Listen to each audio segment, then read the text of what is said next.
Muy buenos días a todos los oyentes de Radio Renacer España y buenos días también a todos aquellos que nos escuchan a través de nuestro canal de YouTube de la Iglesia Renacer Evangelista Internacional.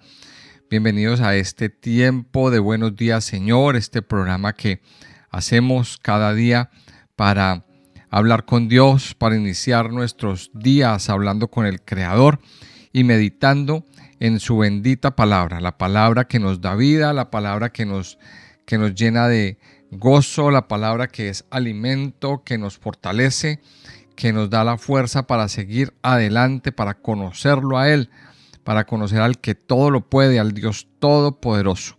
Y a Él le alabamos por siempre. Antes de iniciar nuestra meditación del día de hoy, yo quiero invitarles a que se propongan a escuchar este audio hasta el final, a que le den me gusta, a que se suscriban al canal si no lo han hecho, a que le den clic a la campanita para que así vamos fortaleciendo nuestra comunidad de usuarios de YouTube, de aquellos que anhelamos buscar y meditar y conocer la palabra de Dios. Y invitarles que también ya están las fechas para nuestra peregrinación a la Tierra Santa. Si usted quiere acompañarnos, si quiere vincularse a este viaje maravilloso que vamos a realizar en diciembre, del 8 al 15 de diciembre, vamos a hacer un recorrido por Israel, por la Galilea, por el mar de Galilea, por el lugar de los bautismos, el monte de las bienaventuranzas. Vamos a ir al desierto, al mar muerto, a Qumran.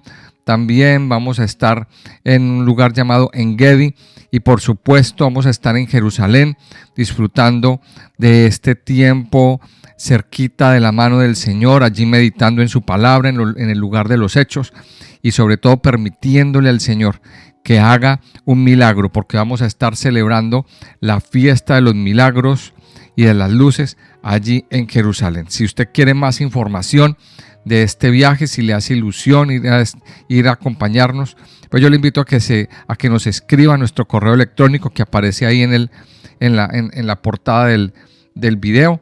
Escríbanos, póngase en contacto con nosotros y le daremos toda la información. Vamos entonces hoy a estudiar el capítulo 11 de nuestro libro de Isaías, de este hermoso libro que hemos venido ya hace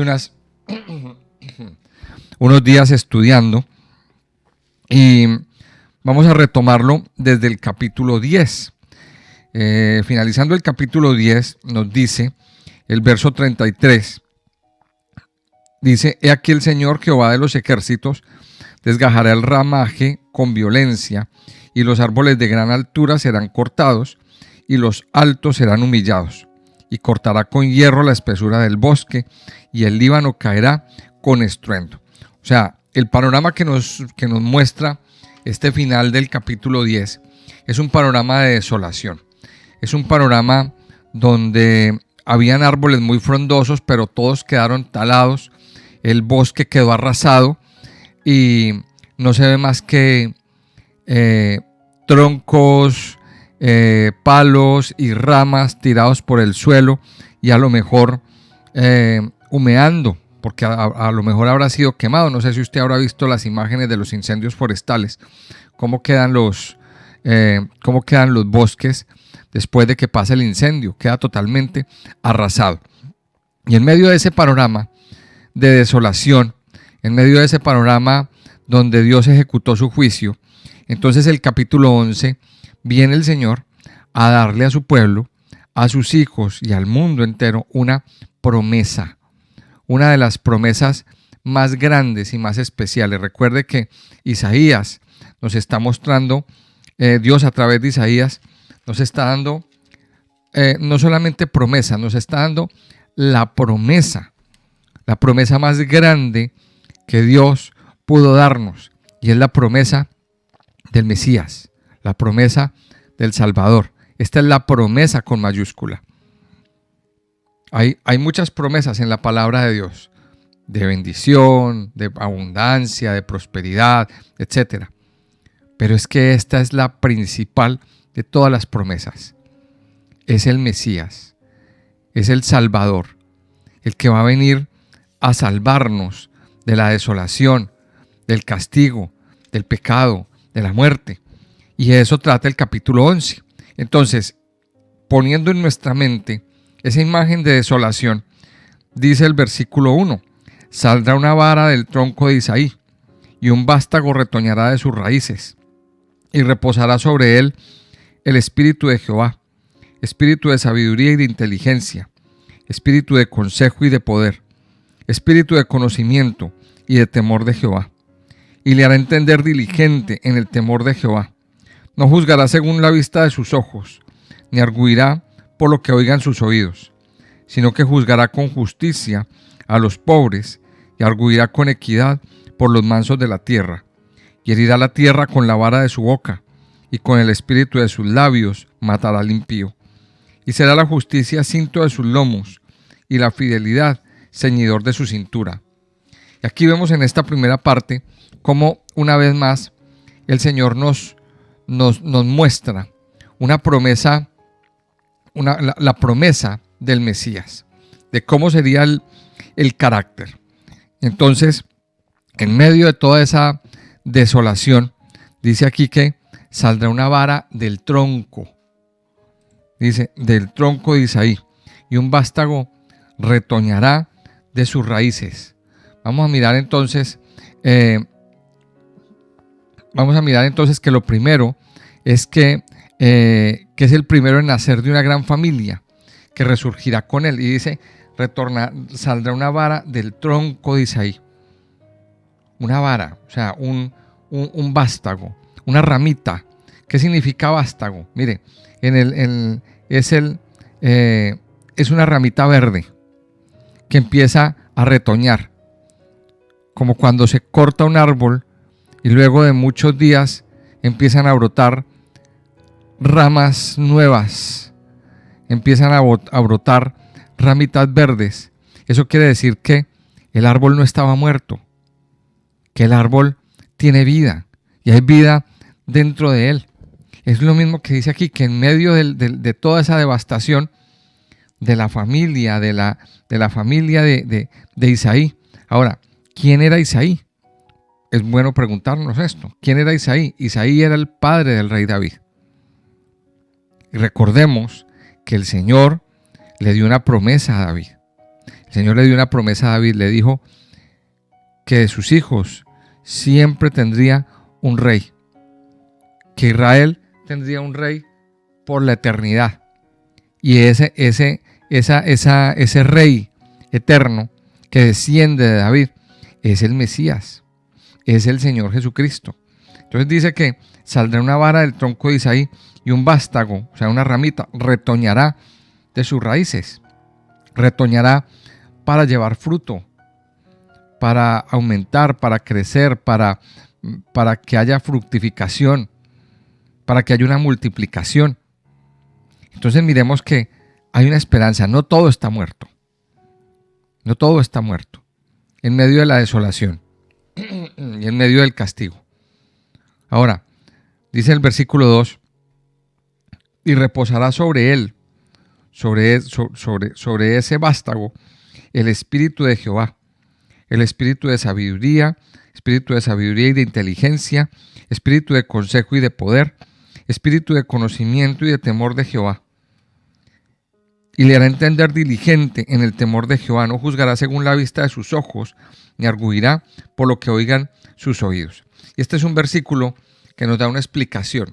No sé si ustedes han leído en el libro del Apocalipsis, al principio del libro, que cuando el Señor Jesucristo se le aparece a Juan, habla de los 7 espíritus de Dios. Entonces, pues muchas personas esa parte no la han entendido. ¿Cómo que los 7 espíritus de Dios? Porque espíritu solamente hay uno. Pues aquí viene la explicación. Dice que sobre él, sobre el Mesías se va a identificar. ¿Por qué razón? Porque va a reposar sobre él el espíritu de Jehová.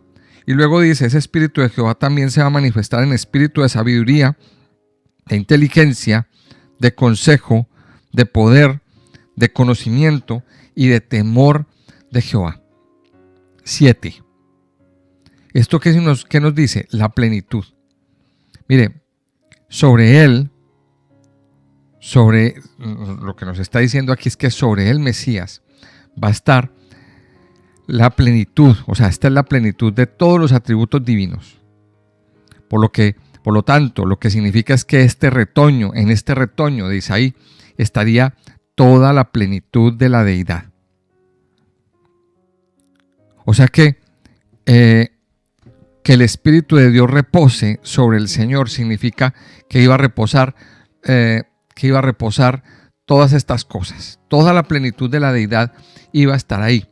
Ahora, vamos a entender también otra cosa, que cuando usted y yo aceptamos a Cristo en nuestra vida, también toda la plenitud se posa sobre nosotros. Ahora, aunque nosotros no vamos a ser iguales a Dios, nunca ni jamás seremos iguales, pero el Espíritu de Dios inunda nuestras vidas, y cuando nuestras vidas están inundadas y llenas de la plenitud de Dios, estas cosas tienen que aparecer. Tienen que manifestarse en nosotros.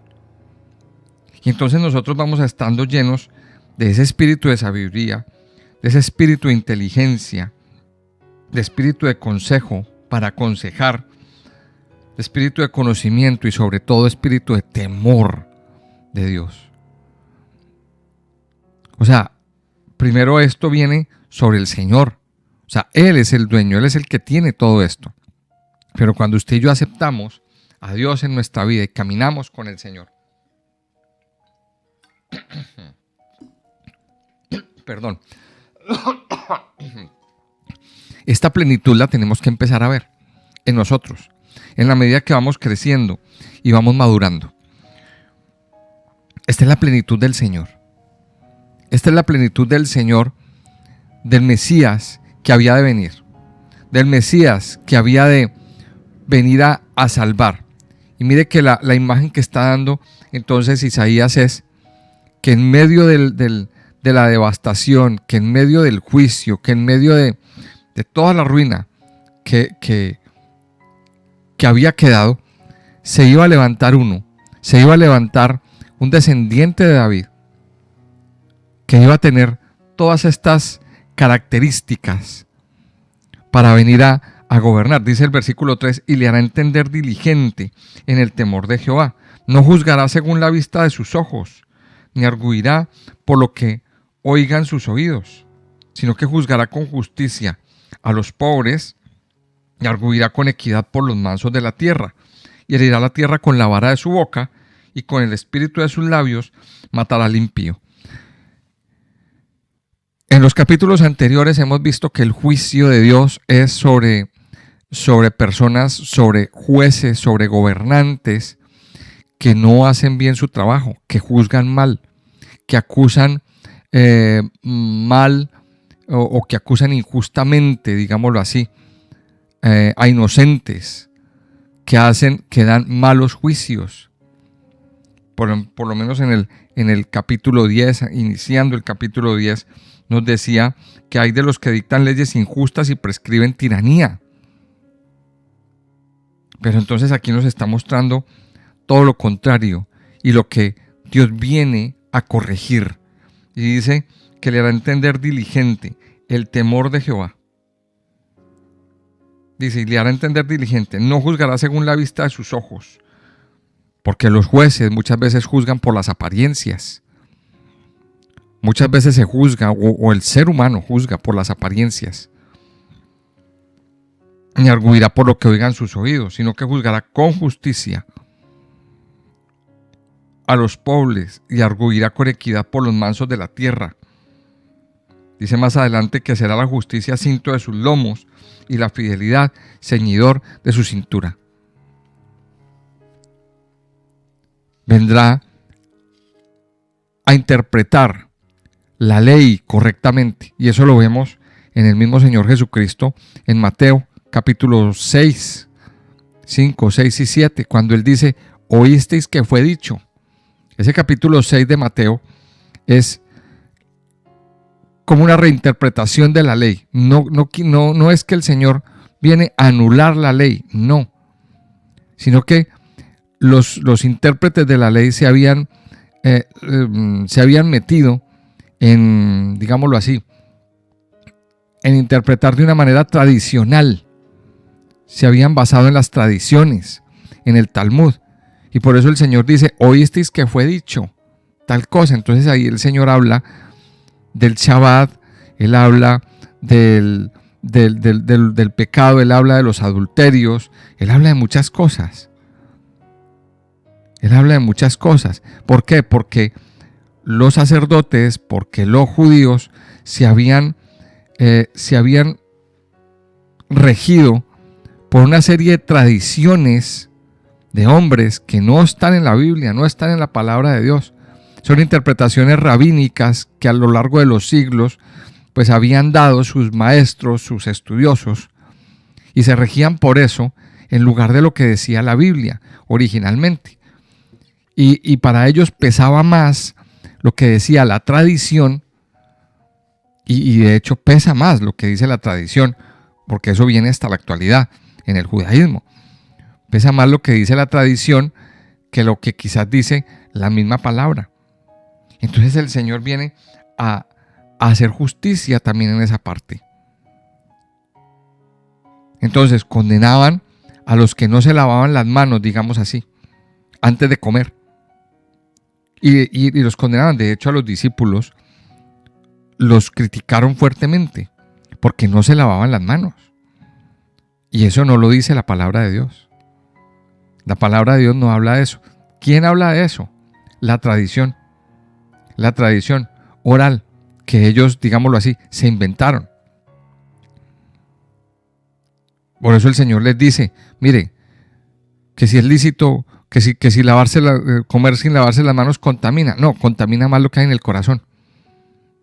No contamina lo que entra al cuerpo, contamina lo que sale del cuerpo. Y el Señor viene a dar una reinterpretación de la ley. Y entonces dice que Él arguirá con justicia. Él vendrá a poner justicia. Luego dice en el versículo 6, vamos a leer desde el versículo 6 hasta el versículo 9. Morará el lobo con el cordero, y el leopardo con el cabrito se acostará. El becerro y el león y la bestia doméstica andarán juntos, y un niño los pastoreará. La vaca y la osa pasarán, sus crías se echarán juntas, y el león como el buey comerá paja. Y el niño de pecho jugará sobre la cueva del áspid, y el recién destetado extenderá su mano sobre la caverna de la víbora. No harán mal, ni dañarán en todo mi santo monte, porque la tierra será llena del conocimiento de Jehová, como las aguas cubren el mar. Cuando nosotros leemos las profecías, tenemos que ver y tratar de entender que hay unas profecías que se cumplen a corto plazo y a largo plazo. Entonces, ¿de qué nos está hablando esta profecía? Nos está hablando de ese reinado eterno del Mesías. Ya sabemos que el Señor vino y se manifestó hace 2000 y algo de años aquí, que fue a la presencia de Dios, pero también nuestra esperanza es que Él volverá a establecer un reino eterno, a restaurar todas las cosas. Aquí nos está hablando de esa restauración postrera cuando el Señor venga por segunda vez. ¿Restauración de qué? Vamos a mirar. Aquí nos menciona unos extremos. Dice, morará el lobo con el cordero y el leopardo con el cabrito. El becerro y el león estarán juntos. Estos animales, por naturaleza, hoy en día, no pueden estar juntos, porque el uno mata al otro, el uno se come al otro. Pero ¿de dónde viene eso? Esa reacción natural de estos animales, de un lobo, cuando ve un cordero, ahí mismo se le va encima a comérselo. Eso viene de la maldición del pecado que cayó sobre la tierra cuando el hombre se separó de Dios, cuando el hombre decidió desobedecer. Entonces, cuando el hombre decide desobedecer, no solamente cae una maldición sobre sí mismo, sino que cae una maldición sobre la tierra. Y la tierra fue maldecida. Fue maldecida, ¿por qué? A causa del pecado del hombre. Entonces mire las consecuencias tan grandes que trae el pecado. Y eso es una lección que usted y yo también tenemos que entender. Que cuando usted y yo cometemos algún pecado, cuando usted y yo le abrimos la puerta a algún pecado, pues entonces eso no solamente va a acarrear una consecuencia sobre nuestra vida, sino que va a acarrear una consecuencia sobre nuestro entorno, sobre nuestra casa, sobre la tierra donde estoy, sobre la tierra donde habito, sobre la tierra que piso, sobre la calle por la que voy. Ahora, eso es una persona. Ahora imagínese 10, 20, 50, 1000, 2 millones. Vaya sumando. Entonces miremos que una de las causas de la maldición, una de las consecuencias más bien de la maldición sobre la tierra, es que esa naturaleza que antes estaba en paz, que antes estaba en armonía, ahora se volvió un caos.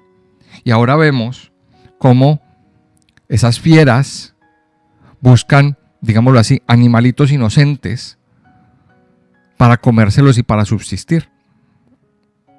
Porque digamos que es su naturaleza.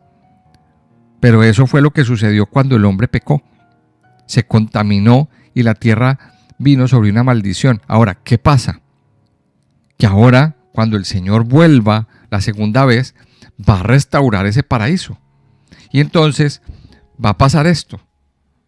Dice que el lobo y el cordero, el leopardo y el cabrito se acostarán, el becerro y el león y la bestia doméstica andarán juntos, y un niño los pastoreará, la vaca y la osa pasarán, sus crías se echarán juntas, y el león como el buey comerá paja.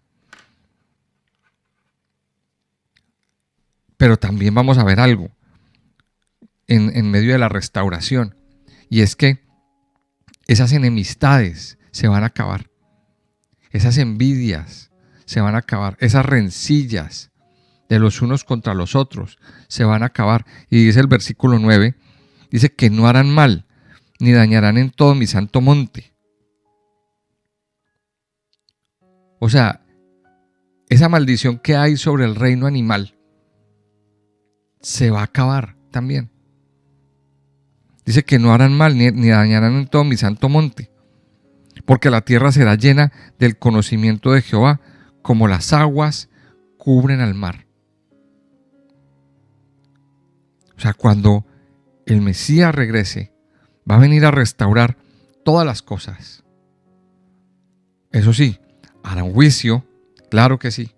Hará un juicio y los que salgan inocentes irán a un lado, los que salgan culpables irán al otro. Pero la naturaleza va a ser restaurada. Ya no, desastres naturales ya no van a haber. Ya podremos ir tranquilos, caminando, que si nos encontramos una serpiente, una culebra, no nos va a hacer nada. Que si usted va por la calle y se encuentra un león, salúdelo y camine con él. Acaríciele la cabeza, que no va a tener ningún problema, que no se lo va a comer. Eso es lo que va a pasar.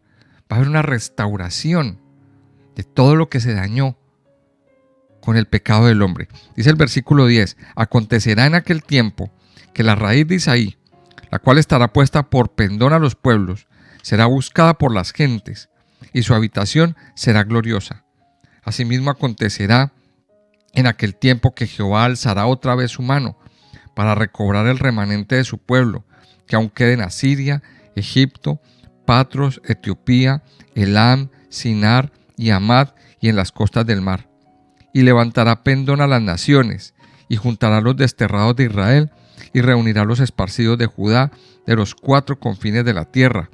Y se disipará la envidia de Efraín, y los enemigos de Judá serán destruidos. Efraín no tendrá envidia de Judá, ni Judá afligirá a Efraín, sino que volarán sobre los hombros de los filisteos al occidente, saquearán también a los de oriente. Edom y Moab les servirán, y los hijos de Amón los obedecerán. Y aquí está hablando ya está hablando de la restauración del ser humano. De ese ser humano, de esos hombres que en algún momento se alejaron de Dios, de esos hombres que en algún momento se perdieron. Mire, vamos a recordar algo, y es que cuando los asirios invadieron a Israel, se los llevaron. Se llevaron a esos hijos a otras naciones. Se mezclaron estas personas se mezclaron en medio de los pueblos, en medio de las naciones. Y su tradición, su religión se perdió. Se perdió. Hay muchos que quizás son de descendencia judía y no lo saben.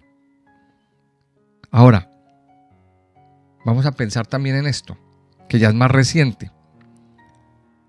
En los primeros años del siglo I, hubo una otra dispersión del pueblo de Israel. Cuando los romanos invadieron, destruyeron el segundo templo, los judíos se fueron. Los judíos se fueron y emigraron por toda Europa, por todo el mundo conocido hasta ese momento. Se dispersaron.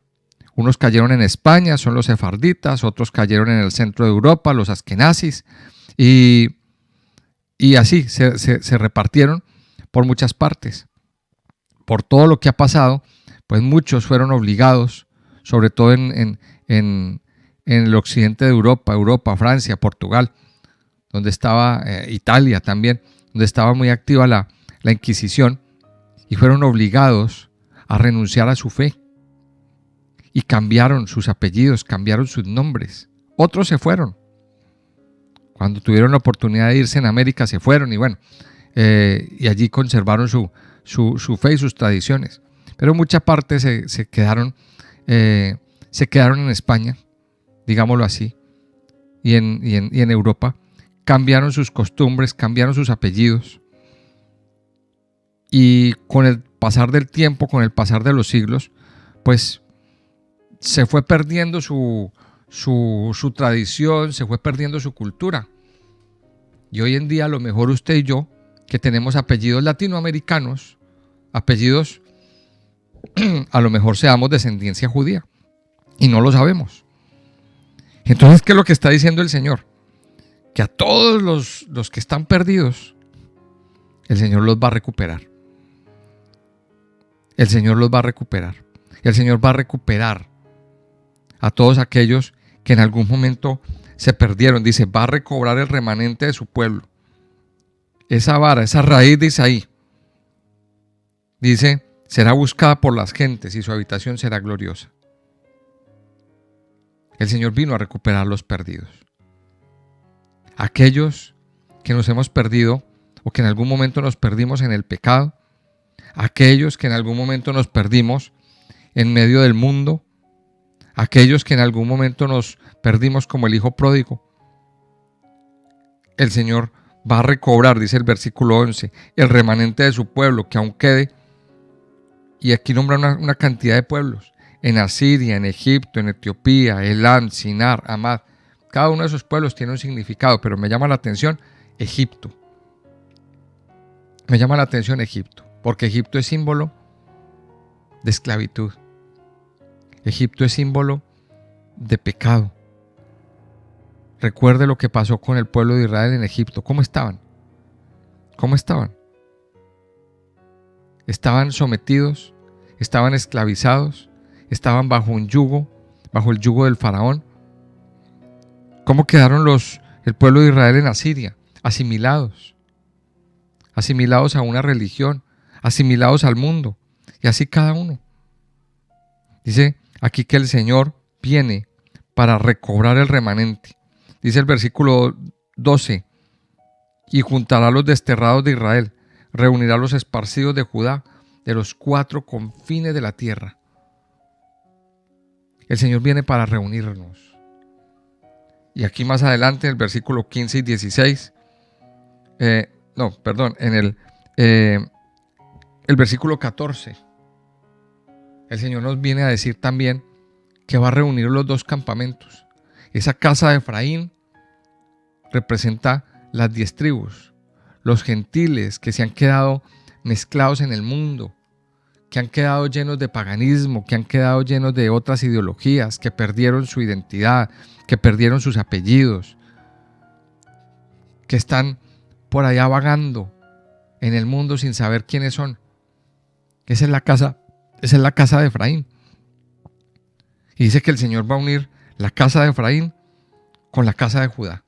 Dice que Efraín, se disipará la envidia de Efraín y los enemigos de Judá serán destruidos. Efraín no tendrá envidia de Judá, ni Judá afligirá a Efraín. Durante muchos siglos, los cristianos, los católicos, han ido en contra de los judíos. Han ido en contra de las creencias judías. De hecho, se creó todo un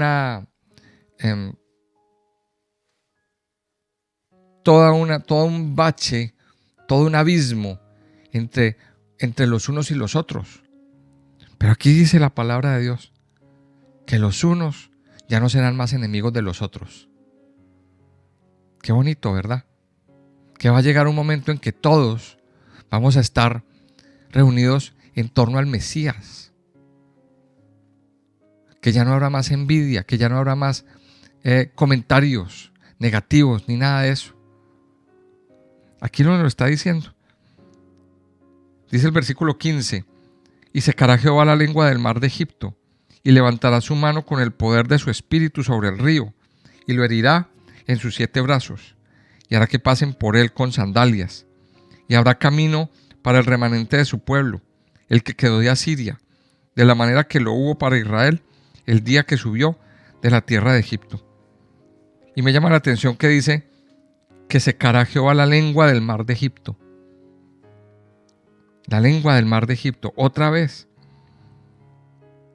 Hay muchos que, ya hablándolo espiritualmente, están en Egipto y se han quedado en Egipto. Se han quedado esclavos, se han quedado sometidos a un yugo, se han quedado sometidos a un sistema. Si usted mira en el libro del Éxodo, en el primer capítulo, se va a encontrar con lo que el faraón les hacía, y les ponía comisarios que los atiborrasen de impuestos, que los azotaran, que fueran como esas espinas. Eso hace. Faraón es un tipo del diablo, y esos comisarios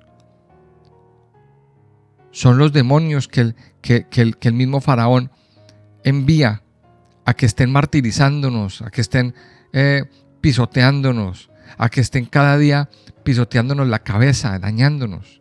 Dice aquí que el Señor nos volverá a sacar de Egipto. Dice: y levantará su mano con el poder de su espíritu sobre el río y lo herirá. ¿Para qué? Para que los que están allá pasen en sandalias,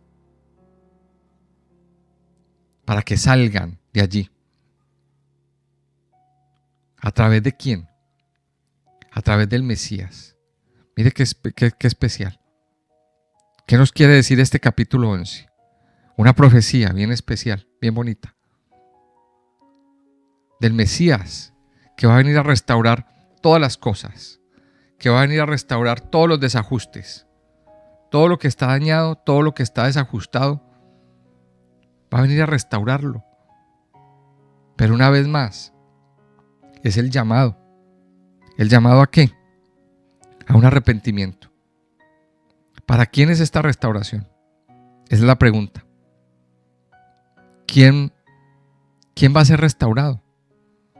Mire, ¿quién va a disfrutar de esto?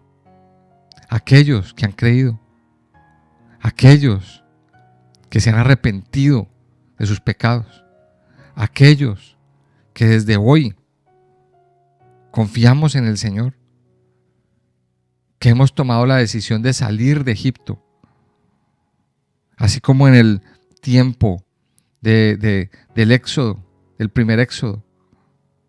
Hubo muchas personas que no quisieron salir.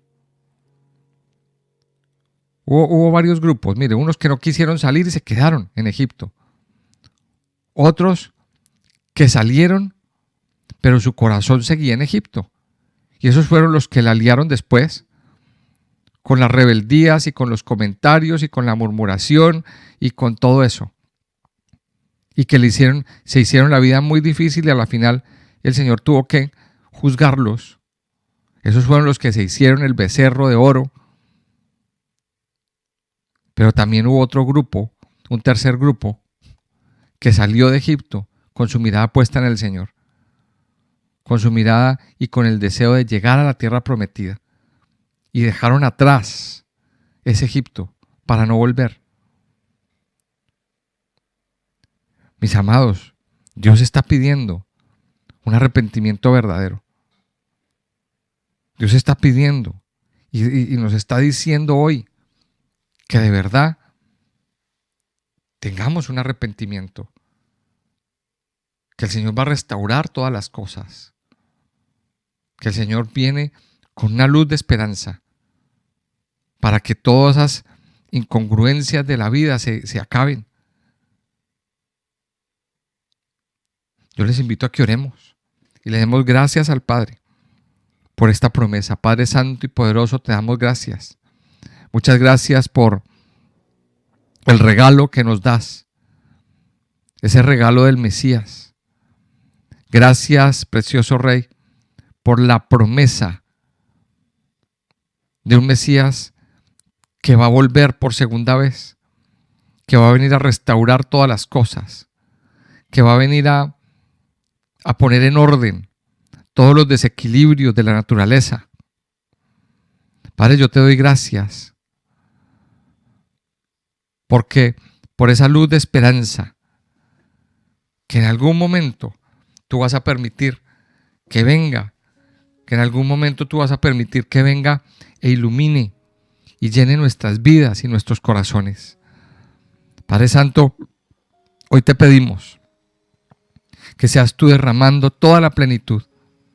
Padre, tu palabra nos enseña aquí en Isaías capítulo 11 que toda la plenitud de Dios fue derramada sobre el Mesías, sobre Yeshua.